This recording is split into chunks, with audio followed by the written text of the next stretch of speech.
Welcome everyone. My name is Alex Malone and I'm a trainer at Cambridgeshire, Peterborough and South Lincolnshire Mind. Today I'm going to take you through a mental health awareness session. It will last roughly an hour as it's not a live session, so feel free to stop and pause the session to take a quick break or to go back to anything you've missed at any time throughout the training. So we are Cambridgeshire, Peterborough and South Lincolnshire Mind. We support many people in the area on the road to recovery from a wide range of mental health challenges. We campaign against the stigma and discrimination faced by so many people experiencing poor mental health. We're an independent charity and part of the local Mind network, sharing quality standards, branding and knowledge. We've got many services available to those struggling with their mental health. We support individuals in crisis. We run a telephone helpline. We offer counselling online and face-to-face, and we offer peer support groups as well. We also offer cognitive behavioural therapy, group work, and we do a lot of campaigns and awareness around mental health. We also do community resilience. And finally, we offer mental health-based training to people in their workplace and in the community. So in today's training, we'll be talking about mental health of all kinds. We realise that mental health can be a difficult subject to learn about, especially if it feels personal or close to home. Please take as many breaks as you need to throughout this session, and my details will be available after the session if you feel you need to speak about anything that the training's raised for you.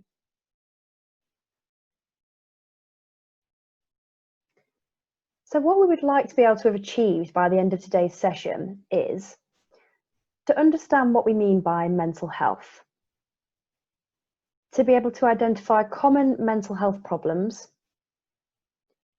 to understand the effect of stress on our mental health and well-being, to know how to look after our own well-being. We're going to explore into how to make a well-being plan for ourselves or for others, and to know where we can get further help and support for either ourselves or others struggling with mental health. So what is mental health? This is a definition from the World Health Organization in 2014. Mental health is defined as a state of well-being in which every individual realizes his or her own potential, can cope with the normal stresses of life, can work productively and fruitfully, and is able to make a contribution to her or his community. From this definition, we can see that having mental health doesn't mean we're lacking or disordered in some sort of way.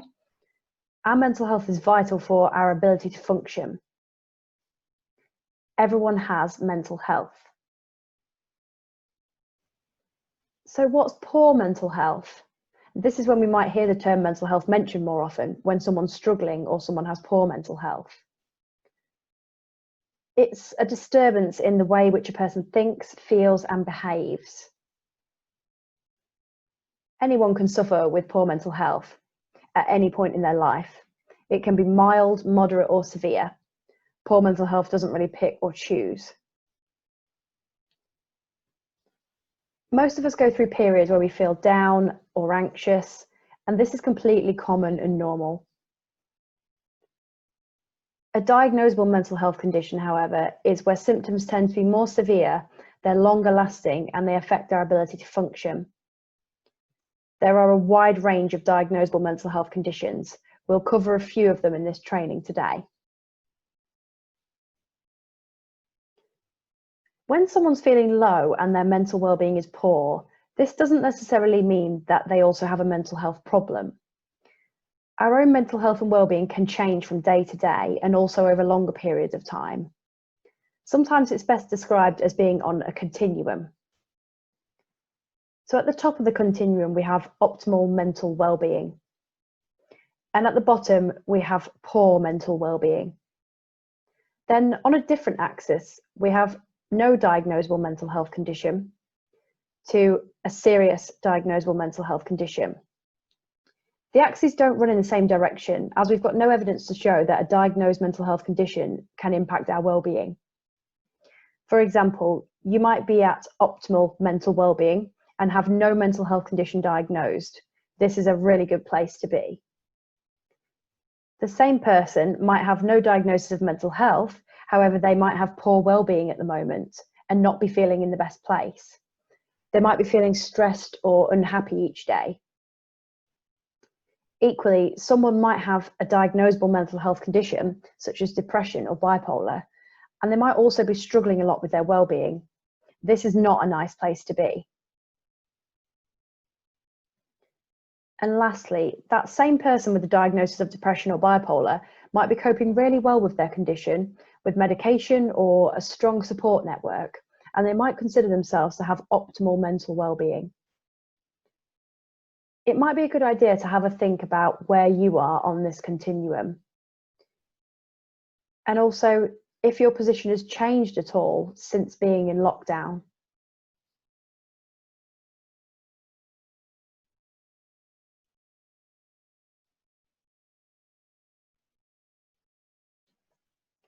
So next we're going to talk about stress.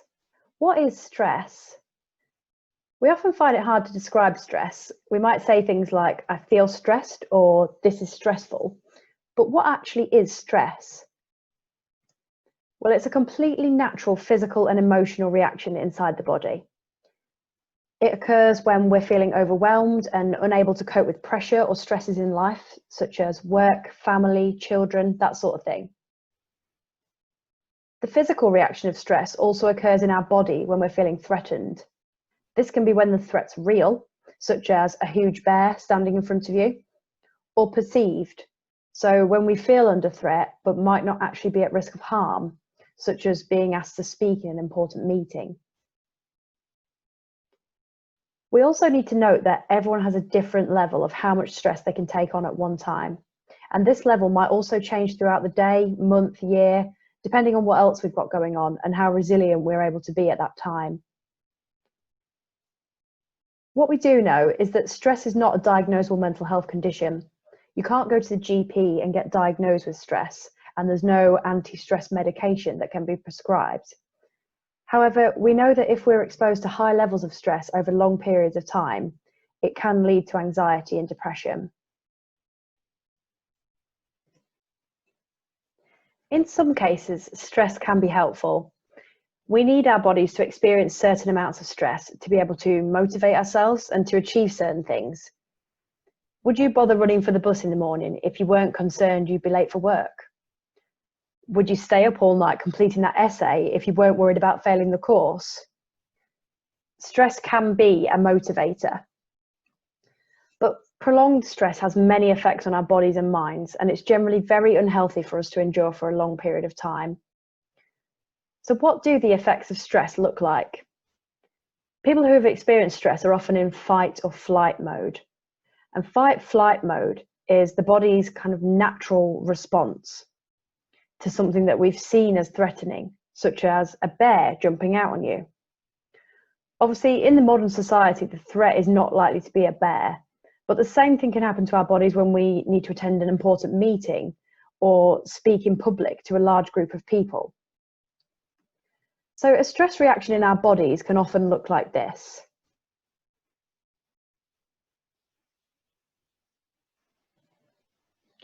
Racing thoughts. We might not be able to switch off from thinking about what's causing the stress the most. Some people also experience feeling hyper aware of their surroundings, looking for danger everywhere. We might also get headaches. This is caused by a rush of blood to the brain when stressed, and it can cause us to get headaches, which are obviously not very nice. People can become more snappy and irritable and appear to be less tolerant than others when they're stressed. No wonder if that person's distracting them from the threat that they're trying to focus on. Some people might experience the sensation of their heart pounding fast. This is because their heart will be working overtime to pump blood to their muscles so they can either fight the threat or run from it if they need to. There's also an experience of feeling sick or nauseous in the stomach. And this is because adrenaline is released by the body into the stomach. And this sicky feeling is often caused by the surge of adrenaline entering the stomach in order to give the body that burst of energy so it can run or it can fight. And restless legs. With all the adrenaline and blood going into the major muscles in the body, they become very energized and ready to run. This could help us in certain situations, such as if you're walking across the road and a van comes speeding towards you. You'll definitely need that energy to run then. But this is the kind of thing that we definitely don't need if we're sat in the office trying to complete some work. The problem is our body doesn't know the difference between those two situations.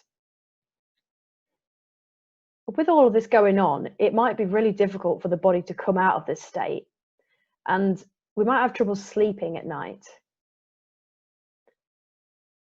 We might also try and self-soothe, and we might use alcohol or food to help those uncomfortable feelings.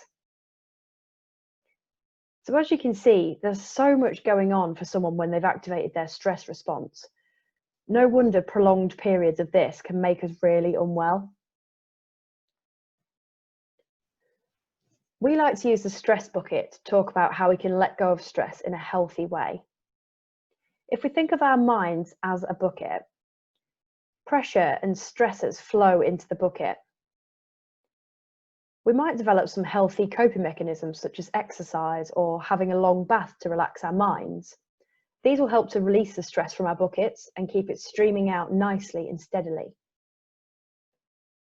If we develop unhealthy coping mechanisms, such as drinking lots of alcohol or smoking a lot, these don't help to release our negative emotions. They tend to just cover them, essentially blocking our tap from working correctly. And if our tap's blocked, our stressors keep coming in, the bucket will eventually overflow.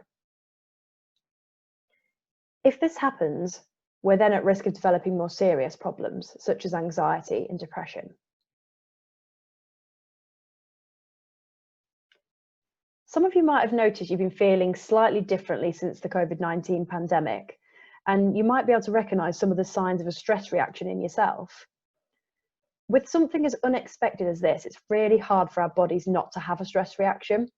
We've never experienced this before, and therefore our bodies are coping with it in the only way that they know how to, by going into fight or flight mode. The COVID-19 coaster shows us how, as it says, we're on a bit of a roller coaster of emotions throughout the pandemic. Initially, most of us experienced a drop in mood, which made our stress reaction much more powerful and our anxiety a lot higher. We've then spent the last few weeks and months coping with the world changing and the uncertainty of that. We've experienced fear, loneliness, grief, and stress. But there's also been a lot of good for us to experience. Compassion shown by others, a sense of community and kindness and joy. And this has bounced our emotions up and down, maybe even on a daily basis. It's almost left us all feeling quite flat and weary at the end of it, and slightly below the normal baseline that we'd expect from ourselves. And this is where we need to take careful care of ourselves and invest some time into getting our well-being back to that normal line, if not better than it was before.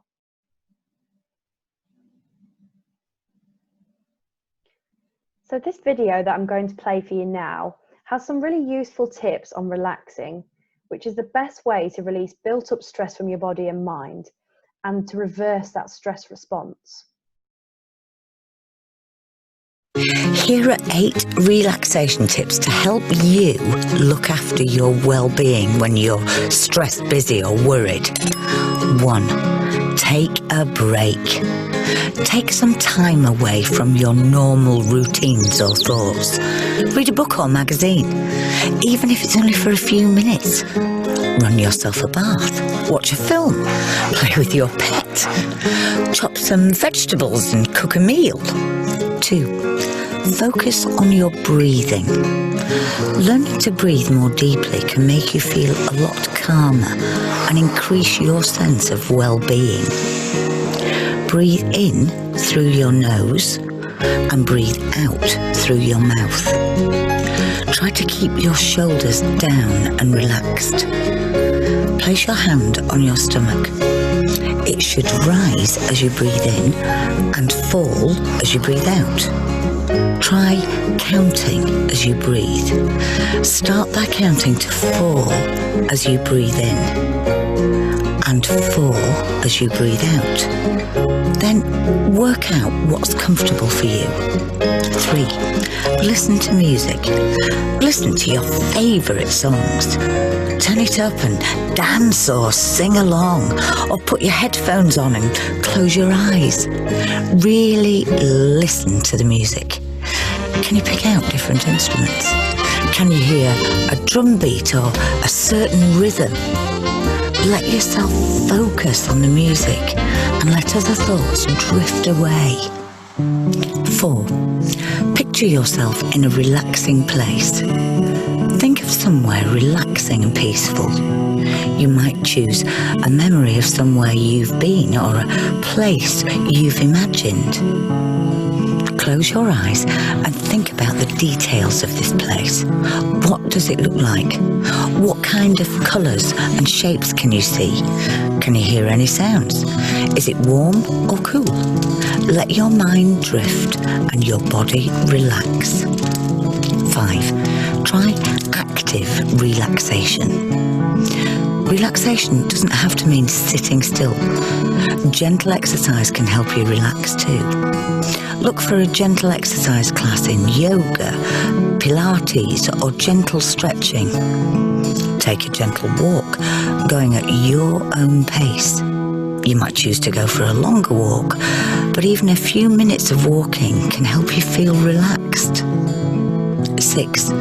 Use a guided relaxation exercise. Guided relaxation or meditation exercises are widely available, and lots of them are free to use. You can search online, look for an app to download, or see if your local library has any books or CDs. Have a look for local meditation or relaxation classes. You could try your local Mind or use an internet search engine. 7. Get creative. Getting in touch with your artistic side can help you feel more calm and relaxed. Try painting, drawing, making crafts, playing a musical instrument, baking and sewing. Try not to worry too much about the finished product and focus on enjoying yourself. 8. Spend time in nature. Spending time outside and in green spaces can be great for your physical and mental well-being. You could take a walk in the countryside or through a local park. Taking time to notice trees, flowers, plants and animals you see on the way. Or you could spend some time taking part in conservation, whether that's digging in your own garden or taking part in a local green project. Don't worry if one technique doesn't work for you. Try it a few times, and if it doesn't feel effective, move on to a different exercise. Try to let go of your worries and take time to enjoy the exercises.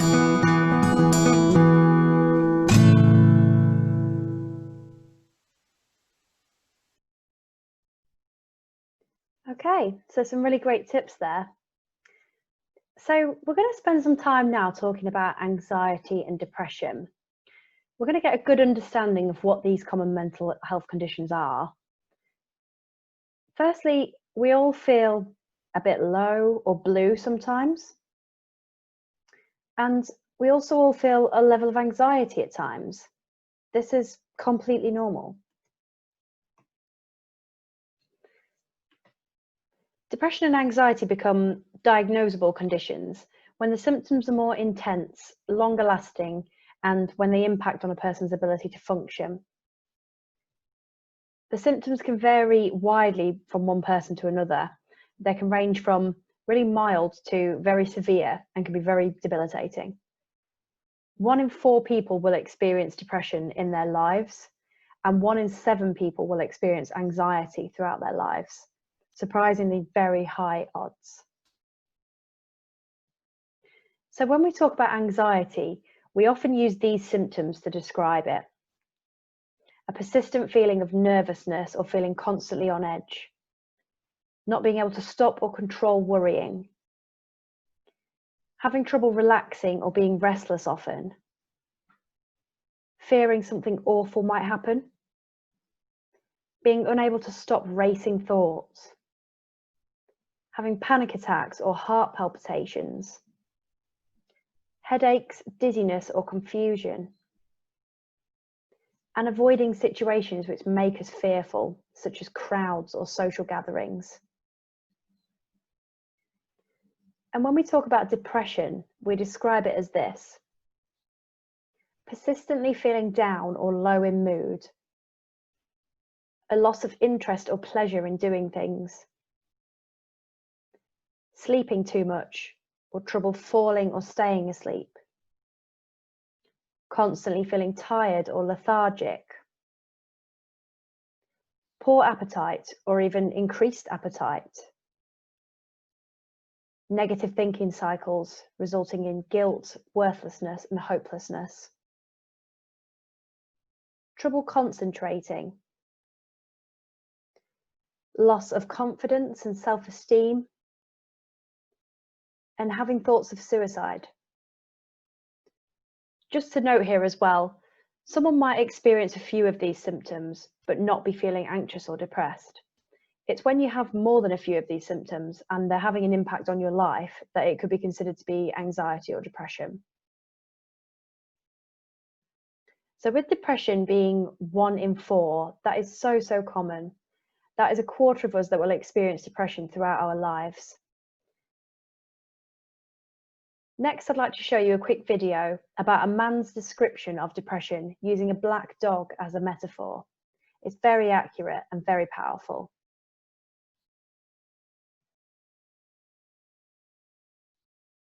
I had a black dog. His name was Depression. Whenever the black dog made an appearance, I felt empty and life just seemed to slow down. He could surprise me with a visit for no reason or occasion. The black dog made me look and feel older than my years. When the rest of the world seemed to be enjoying life, I could only see it through the black dog. Activities that usually brought me pleasure suddenly ceased to.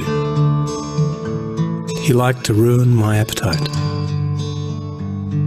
He chewed up my memory and my ability to concentrate.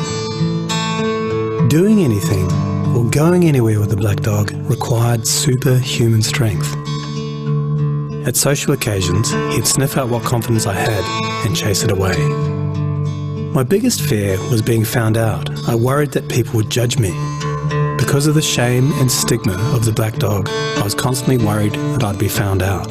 So I invested vast amounts of energy into covering him up. Keeping up an emotional lie is exhausting. Black dog could make me think and say negative things. He could make me irritable and difficult to be around. He would take my love and bury my intimacy. He loved nothing more than to wake me up with highly repetitive and negative thinking. He also liked to remind me how exhausted I was going to be the next day. Having a black dog in your life isn't so much about feeling a bit down, sad or blue. At its worst, it's about being devoid of feeling altogether. As I got older, the black dog got bigger and he started hanging around all the time. I'd chase him off with whatever I thought might send him running. But more often than not, he'd come out on top. Going down became easier than getting up again. So I became rather good at self-medication, which never really helped. Eventually, I felt totally isolated from everything and everyone. The black dog had finally succeeded in hijacking my life. When you lose all joy in life, you can begin to question what the point of it is. Thankfully, this was the time that I sought professional help. This was my first step towards recovery and a major turning point in my life. I learned that it doesn't matter who you are, the black dog affects millions and millions of people. It is an equal opportunity mongrel. I also learned that there was no silver bullet or magic pill. Medication can help some, and others might need a different approach altogether. I also learned that being emotionally genuine and authentic to those who are close to you can be an absolute game changer. Most importantly, I learnt not to be afraid of the black dog, and I taught him a few new tricks of my own. The more tired and stressed you are, the louder he barks. So it's important to learn how to quiet your mind. It's been clinically proven that regular exercise can be as effective for treating mild to moderate depression as antidepressants. So go for a walk or a run and leave the mutt behind. Keep a mood journal. Getting your thoughts on paper can be cathartic and often insightful. Also keep track of the things that you have to be grateful for. The most important thing to remember is that no matter how bad it gets, if you take the right steps, talk to the right people, black dog days can and will pass. I wouldn't say that I'm grateful for the black dog, but he's been an incredible teacher. He forced me to re-evaluate and simplify my life. I learnt that rather than running away from my problems, it's better to embrace them. The black dog may always be part of my life, but he'll never be the beast that he was. We have an understanding. I've learned through knowledge, patience, discipline and humour, the worst black dog can be made to heal. If you're in difficulty, never be afraid to ask for help. There is absolutely no shame in doing so. The only shame is missing out on life.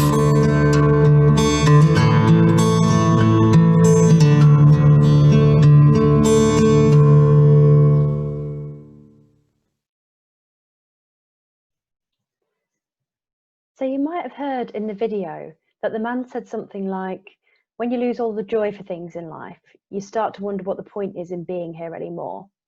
And that brings us on to the subject of suicidal thoughts. Suicidal thoughts are so common, and many of us have experienced these before.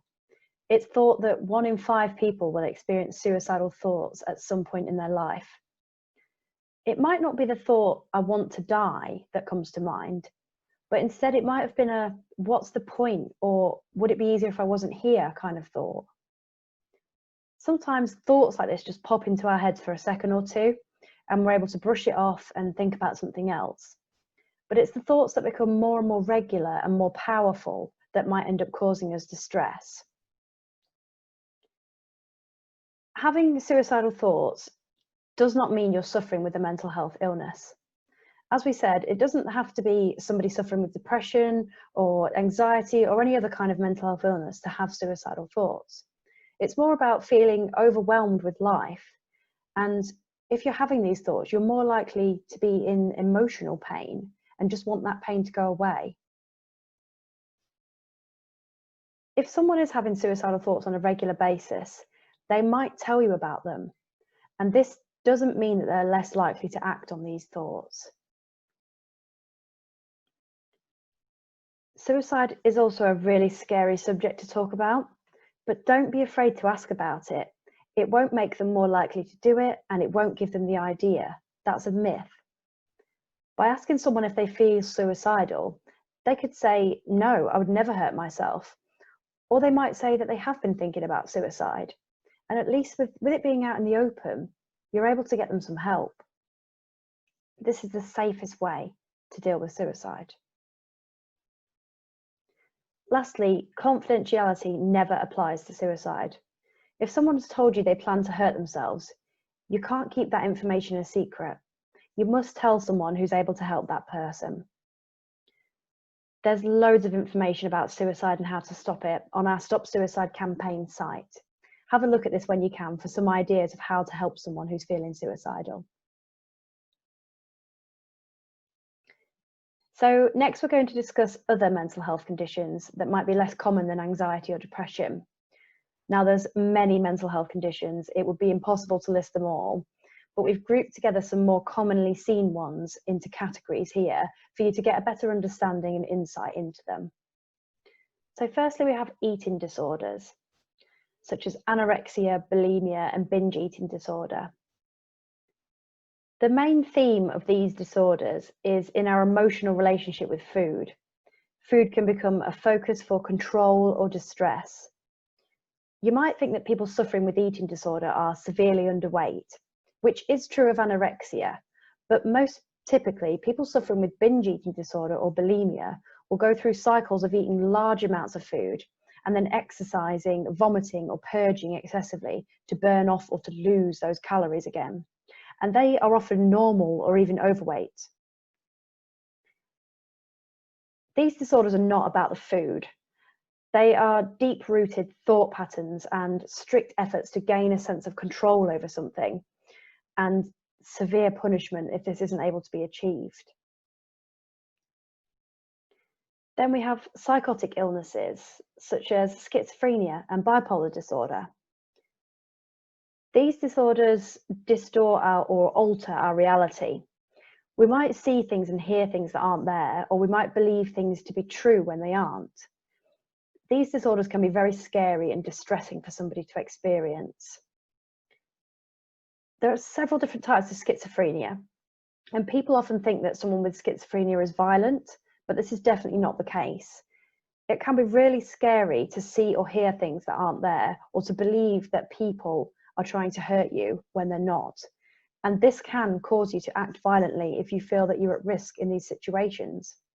However, violence isn't something that's really common in schizophrenia. Someone diagnosed with bipolar might spend most of their time feeling really low and depressed for months, even years on end.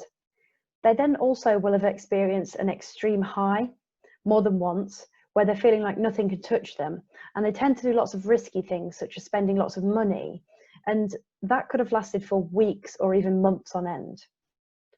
A common myth is that someone who has mood swings on a daily basis is bipolar. If someone's having mood swings on a daily basis, they're more likely to be suffering from depression. People with psychotic illnesses tend to be prescribed different medications in order to relieve the symptoms and to make life a bit more manageable. And lastly, we have personality disorders. There are a few types of personality disorder, but the most commonly seen are emotionally unstable, which used to be called borderline personality disorder, and antisocial personality disorder. These disorders start from when people are very young and have experienced difficult upbringings, often suffering abuse from a young age. They're characterized by maladaptive thought patterns and extreme mood swings, which lead to them behaving in an impulsive and destructive way, often aimed at harming themselves and taking extreme risks such as attempted suicide or self-harming in order to get some help. Personality disorders are very complex disorders, and they require specialist psychological treatment to treat, alongside an antidepressant medication to manage their mood as well. These disorders might sound very daunting, but with the right amount of treatment and support, most people will recover. Everyone experiences things differently, and there's no one-fits-all treatment approach that can be taken. Depending on the type and severity of the symptoms, treatments such as medication, community mental health support, cognitive behavioural therapy, counselling, psychological wellbeing therapies, and crisis support can all be really helpful ways of managing a mental health condition, and most of these are offered by CPSL Mind. So now we're going to focus on you and looking after your own well-being. As we've mentioned previously, prolonged stress can cause problems for us, which is why it's important to always look after your own well-being. It also helps us to avoid developing depression or anxiety. It helps us to manage our emotions during COVID-19. Remember the COVID coaster. And if you spend too much time looking after others, your own well-being might suffer. This is something that we definitely need to be careful of, especially considering that we're working in the area of supporting others. We need to be really careful to still look after ourselves and to make sure that we are feeling okay within our well-being to be able to support others. So how do we do that? Well, Mind is focused on 5 different areas of looking after our well-being: keeping learning, connecting, taking notice, giving, and being active. And I'm going to share some really useful tips and information on improving your own well-being so that you can start doing that today. Firstly, keep learning. Learning something new or rediscovering interests can increase your self-esteem. It can also build social connections around you, even though we're in isolation. Setting goals and achieving them works wonders for your confidence. And here are some tips for you in order to try and keep learning. So making meals from scratch, finding courses online, watching documentaries on TV, and reading books, and also maybe crosswords, puzzles, that sort of thing that you can do. Then there's connecting. So there is strong evidence to support that feeling close to and valued by others is a fundamental human need. We really need this to survive. Even though it's difficult right now to connect with others, building connections can support and enrich us every day. And here's some tips to help build connection. Calling someone on the phone instead of messaging them can be really nice to hear their voice. Also, video chatting to be able to see their face, if you know how to, can really help to build connection. Joining an online community group and speaking to people you wouldn't normally speak to. And sharing an uninterrupted walk with a loved one. So taking notice. Many people find that mindfulness can reduce stress and anxiety and can also improve their well-being. And what we mean by mindfulness is learning to focus on everything that's happening around you in this present moment. Taking notice of things that you can hear and smell and sense, and allowing your mind to stop thoughts that shouldn't be there, that are not focused about now. So this can be really helpful for stopping anxiety, stopping worries, and stopping thoughts that don't need to be in your head. It's particularly important right now to learn to focus on the present, because we're not sure about the future. We don't know what's going to happen and we're quite uncertain about it. So we don't want our minds to be taking us down the wrong road and hypothesizing what might happen and essentially worrying. So here are some tips to help you take notice of the world around you. Download a mindful breathing app and try a breathing exercise. Have a clear the clutter day at home. And mindful eating. So every time you eat, really focus on how your food tastes. This can help you to bring yourself into the present moment. Also, taking notice of how others in your household are feeling or acting, and just spending a bit more time with that than you would normally. And then giving. So giving can help you to feel part of a wider community and to feel more positively about yourself. You don't have to give much time, just a small amount can help your well-being. And there's no better time than now to consider ways to help others around you. So some tips to help you give more to others. Check up on your family and friends and offer emotional support. Teach somebody in your household something new. Now, this is a really nice way for you to give and also for them to keep learning. Post supportive messages on social media for people who are struggling. With social media at the moment, it's a really big thing. Everyone's on it. So it's really nice to have these kind of supportive messages that people can feel and relate to that are coming from you. And lastly, there's being active. We know that physical activity is linked to our mental health. It gives us lower rates of depression and anxiety across all age groups. Even a small walk can have a huge impact on our mental health and help us to feel less trapped. Again, exercise doesn't have to be intense exercise like jogging or doing a weight circuit. Walking is just as beneficial for the mind. And finally, here's some tips for helping you to become more active. So put on some music that you love and dance. Do a home workout such as yoga, circuits, stretch classes. All this kind of stuff can be found online. You could go for a walk outside in a nice open green space. You can also walk around the garden if you can't go to big green spaces. Fresh air also helps. And also stretching when you wake up in the morning. Even the smallest of stretches to your arms, your legs, your shoulders, that sort of thing, can help you feel far more relaxed for the rest of the day. So this brings us on to another part of our well-being that's often neglected, but it's vitally important for us to function as human beings. Sleep. Sleep is an absolutely essential part of feeling well and feeling happy, but almost everyone experiences problems sleeping at some time in their life. Sleep disruption is really common, especially during times when you might feel emotionally overwhelmed. Here are some tips to help you to sleep better. Keep routine. So try to go to bed at the same time every night and wake up at the same time each morning, even on the weekends. Our bodies are creatures of habit, and if we have a consistent routine, we'll learn to expect it and to fall asleep much quicker at bedtime. Sleep only when we're tired. Try to avoid lots of time awake in bed. You don't want to start feeling like your body is getting used to being awake in bed. Get up and try again. So if you can't sleep after 20 minutes, the best thing to do is to get up and do something calming or boring, like sitting on the sofa with the lights off.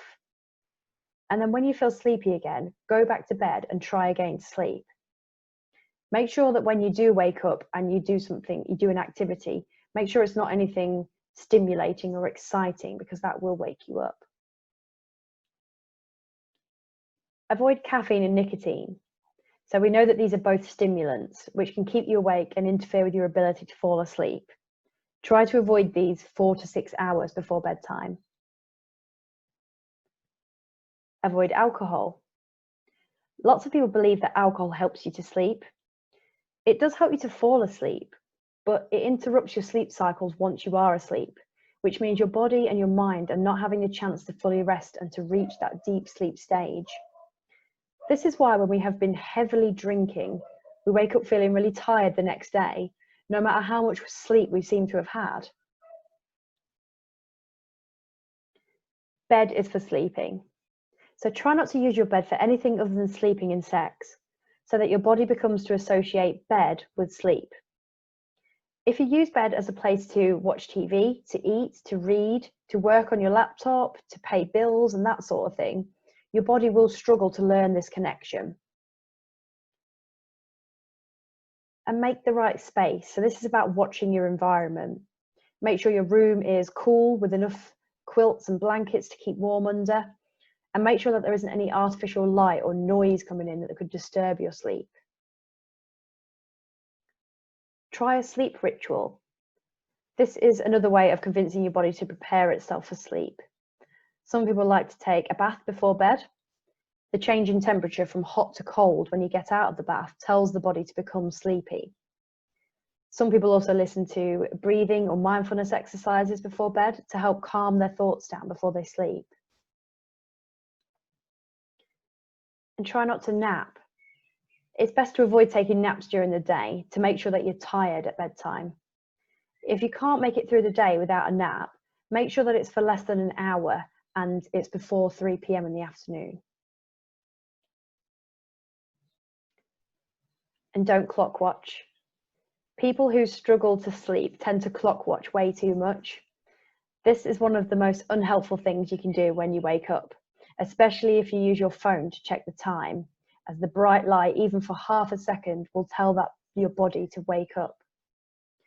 Checking the time also gets you thinking about how many hours you've got left to sleep, how much sleep you aren't getting right now, etc., and can wake up your mind instantly. So I hope you find some of those tips useful if you're struggling to sleep.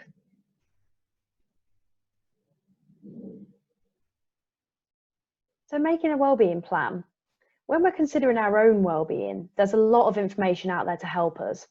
We're going to talk about making a wellbeing plan and use the Learn for Mental Health website. This website offers a really useful step-by-step wellbeing plan for us to create for ourselves or for somebody else, using the techniques that we've developed specifically to help people during the COVID-19 crisis.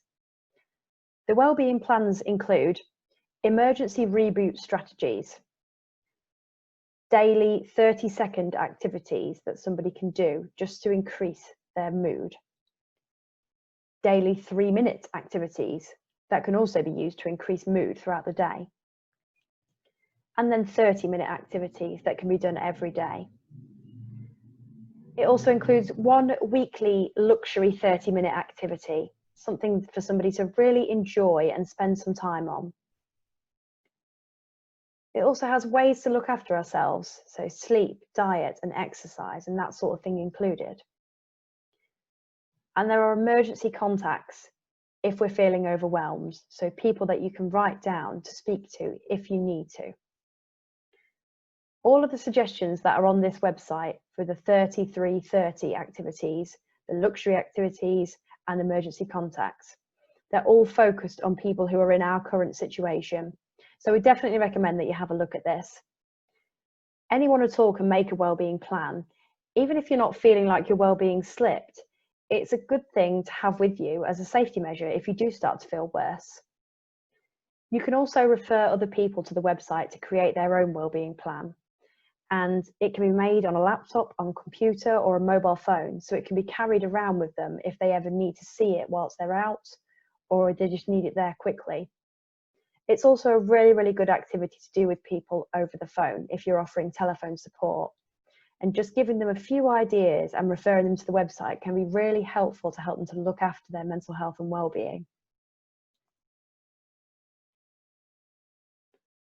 Lastly today, we're going to look at different places we can get help if we do feel we need more support, or if someone we're speaking to and supporting needs more support.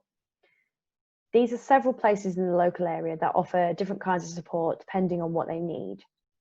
Feel free to note down any of these if you feel like they might be useful to yourself or to somebody else. So in an emergency, always use the emergency services and phone 999. This can include people who have attempted to end their lives, people who are feeling suicidal and feeling like they might hurt themselves. I would definitely ring 999. The Samaritans offer a listening support helpline for anybody who just needs that pick-me-up and just needs to speak to somebody. This is really good for people who are lonely and looking for more support. The First Response Service. So the First Response Service are a service that are for people who are in crisis. If they feel like they're in a mental health crisis, you can advise them to call 111 and press option 2. They would then get straight through to somebody to speak to them.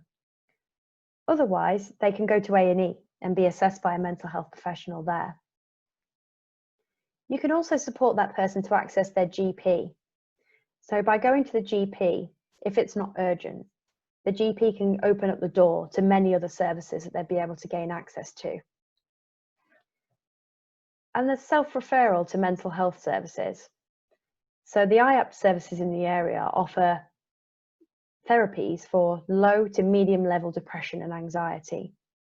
By ringing that 0300 number, you can get through and you can encourage the person to self-refer for some support with anxiety and depression.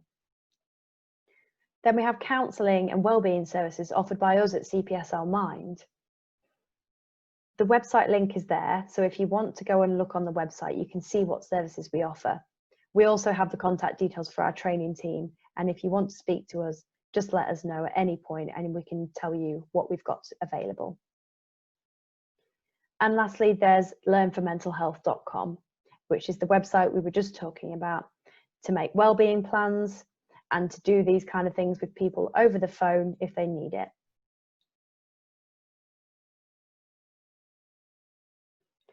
You can also follow our social media accounts to get some information and updates about the support that we offer personally at CPSL Mind.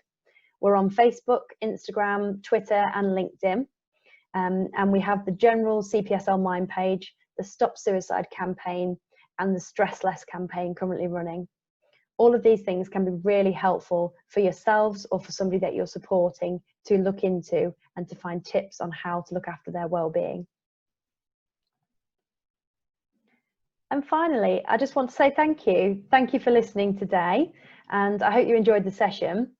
If anyone has any questions that they want to ask, then please feel free to email me on the email address here, alexmalone@cpslmind.org.uk, and I'll be happy to answer any questions that you have. We also offer several different training packages for workplaces. Today was an overview of mental health, but we can help you to understand how to look after your well-being in much more detail. Or for managers, we can help you to support your teams. Just contact us on the bottom email address if you'd like to ask about any further training that we can do for you. Again, thank you very much, everybody. Stay safe and goodbye.